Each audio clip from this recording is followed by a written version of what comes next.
Hello everybody, it's Linda and I'm back with a tutorial for you. Today I will share with you how I made this little shrine here with the moon face inside and the cherub and the little dragonfly and yeah. So I've got this chipboard frame.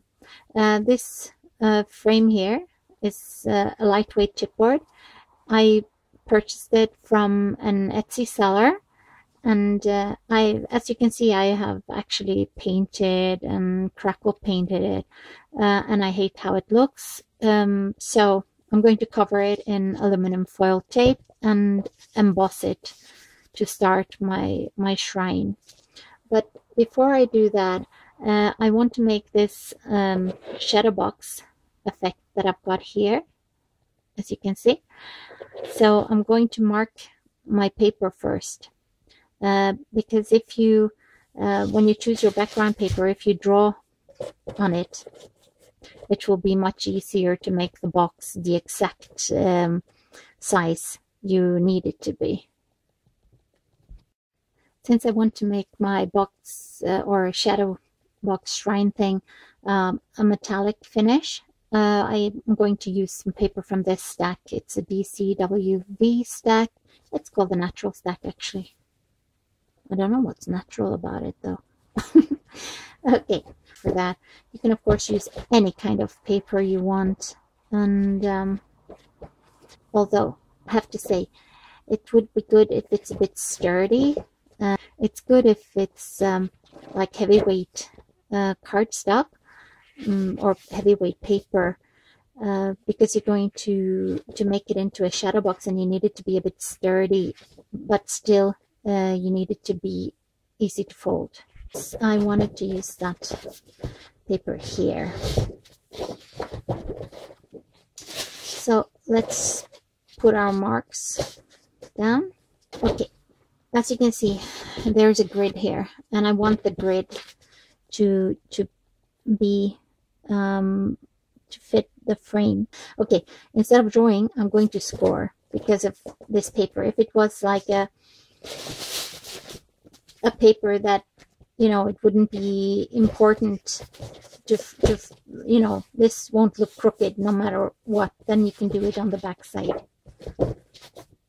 So I'm lining it up.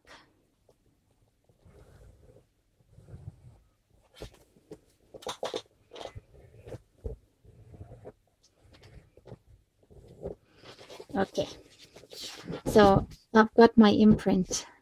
And what I'm going to do now is the depth of the shadow box I want to be 1/2 inch.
We're going to fold it and attach it to our frame.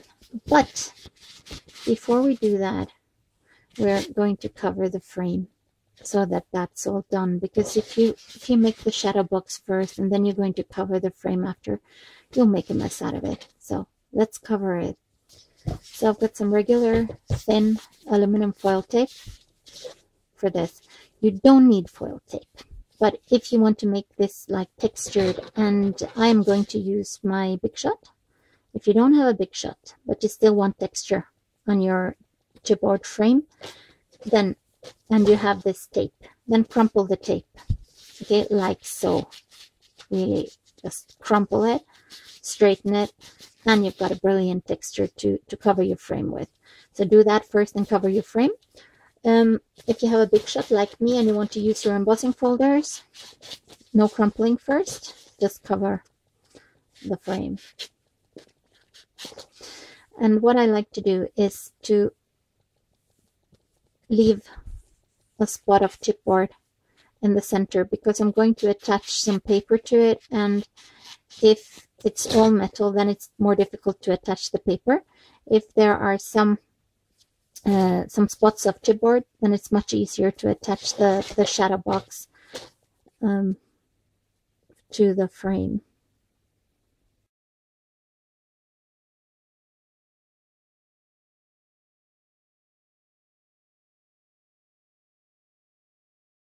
Since I'm running it through my embossing folder, it's not important if it's like all level or whatever.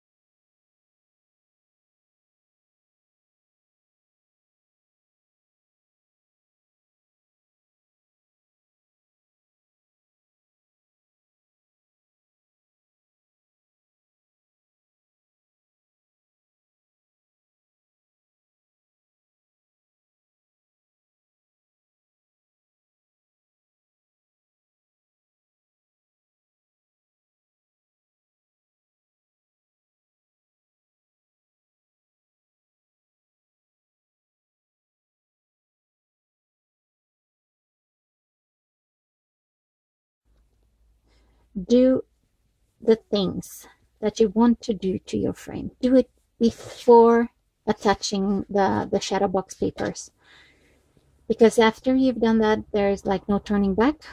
So I'm going to run it through my embossing folder, and I'll show you what it looks like after. So this is what it looks like, and now I'm going to paint it black. So now I've painted it with black acrylic paint, and I'm just leaving it to dry. I have not painted the back because I want to attach the shadow box first before painting the back. And when it's dry, I'm going to do some rub and buff on it. So let's do the rub and buff. So for this, I'm going to try and use turquoise, and if I don't like it, I'll just paint over it.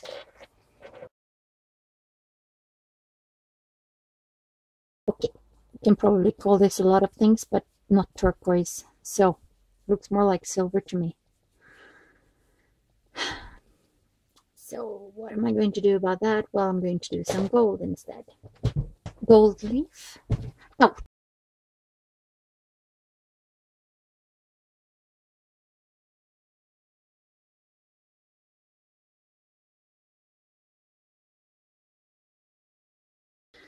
If you don't have rub and buff or something similar, you can just use gold paint and just wipe some of it off. Then you'll get the opposite effect. If you paint it first with gold and then with black, then rub some of the black off, then let the gold shine through, you'll get a nice effect.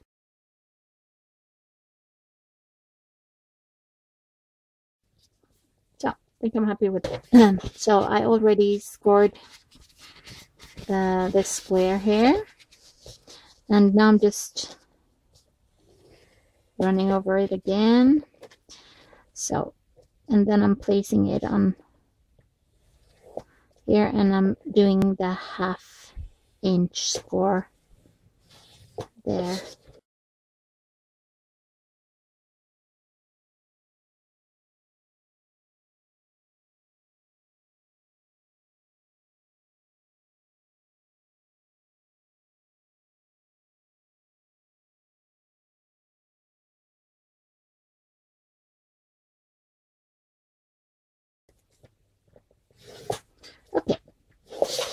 So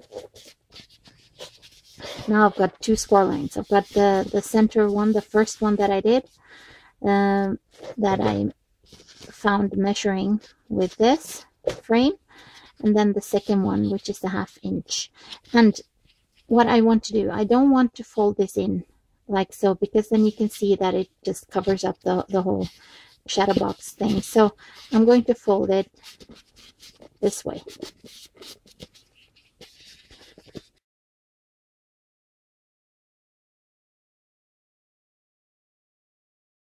So I'm cutting like so. So to do it on the other side here, first I'm cutting on the score lines here. It's easier to see the score lines on the back. So you cut on the score line.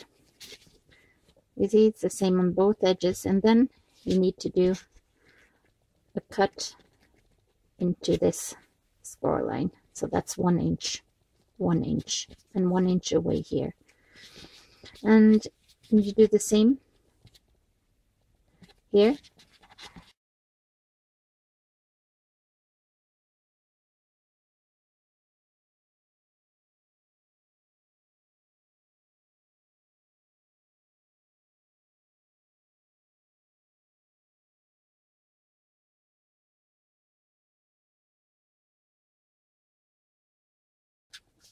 And you're going to glue this to the side here, this to the side here, this to the side here, and this here.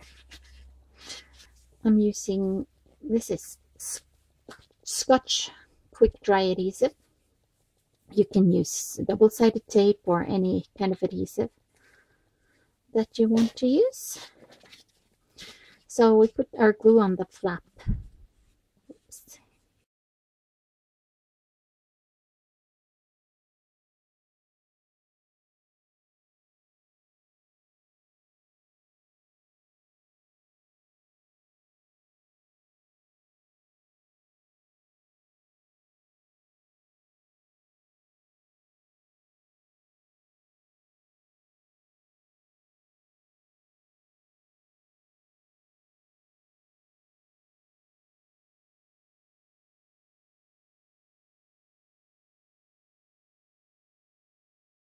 Now you got yourself a perfect little shadow box thing to attach to this frame, and you can see the box fits the frame perfectly. And then you get these that to make it easy to attach to this.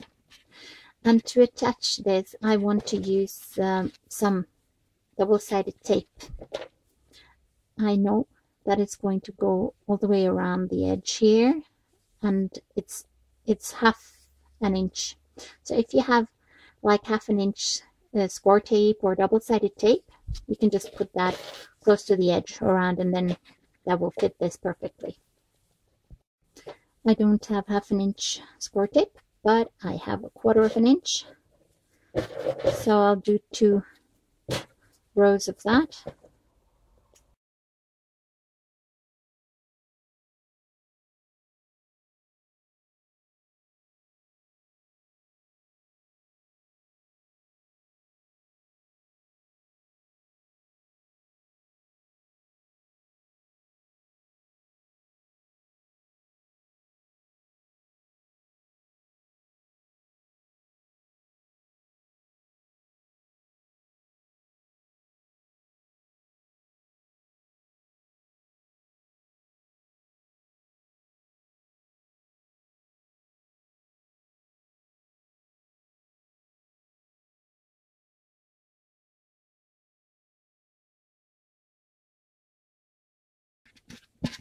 Now we got ourselves a perfect matching little shadow box. So now we're going to work out what we want up here, and I want like an arch, and I'm using heavyweight cardstock. And I'll first make a template from regular paper and then trace it and cut. So here's my template. as you can see, it will just come up like so. So that means that I need it to be this long.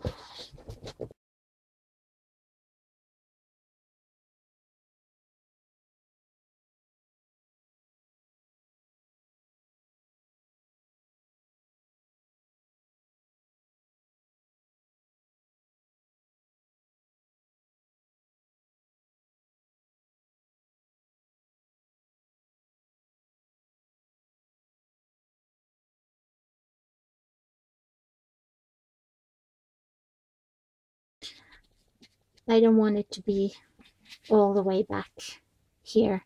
I want it to be here.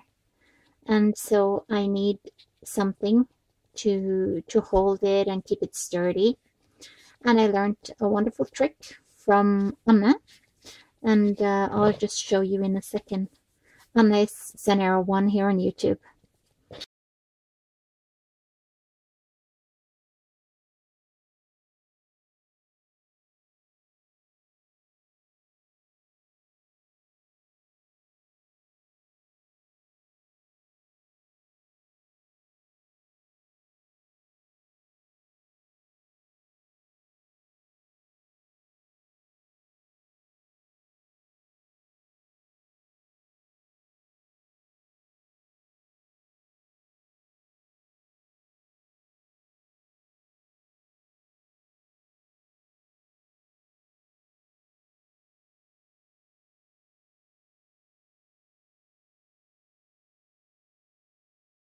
Crazy, but I wasn't accurate, but this is okay. This looks nice. I want this to have a texture, and I really like the leather effect that Lynn showed us in her video. She explains very well how to achieve a leather effect from painting and crumpling your regular paper bag. So I'll put a link to her video below. Okay, so I've got my faux leather paper here, and I've sprayed it with some Lindy's to give it some shimmer, since I'm working with the metallic feel, and to sort of get it even more distressed, I'm going to use my walnut stain ink pad and just rub it across like so. Okay, I'm just wiping away some.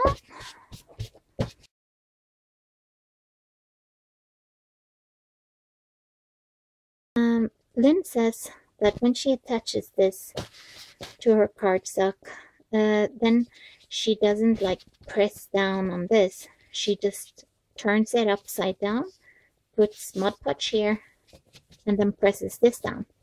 So I'm going to try it her way. Then I'm figuring that we need like a heavy coat of Mod Podge to get this to stick.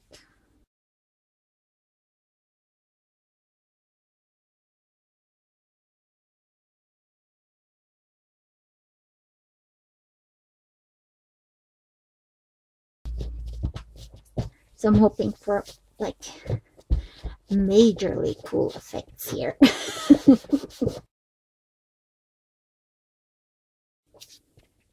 And I did get it. Woo! It's super cool. Thanks so much, Lynn. I love it. I love it.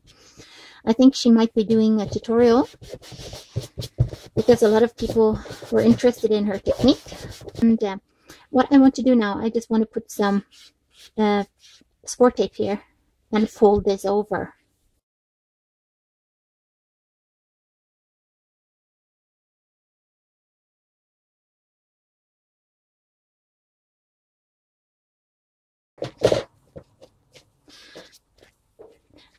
What I think about this is that you really don't see how cool it is until you sort of press down your cardstock, because it looks The wrinkles are like a lot bigger when you just see the crumpled paper.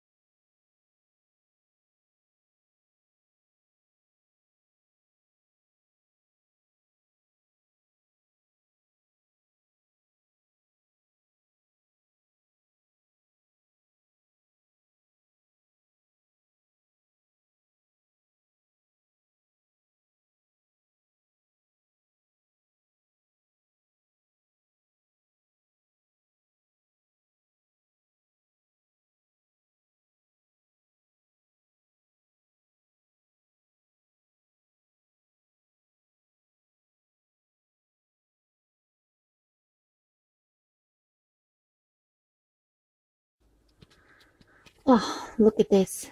It's just so awesome.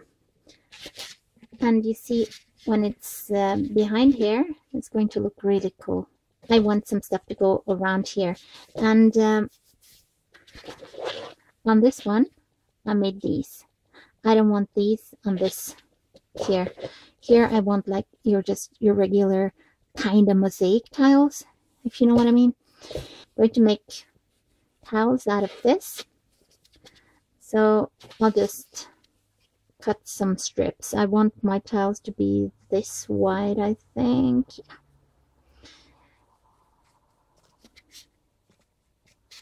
And as you can see, this is like, no, I'm not too serious about everything being on the straight and narrow. So I'm just roughly measuring.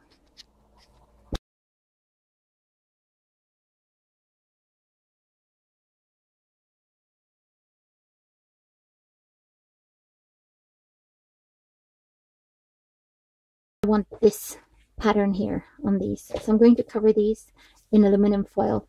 And again, leaving a space here so that when I'm going to glue them down, it will go much easier. Okay?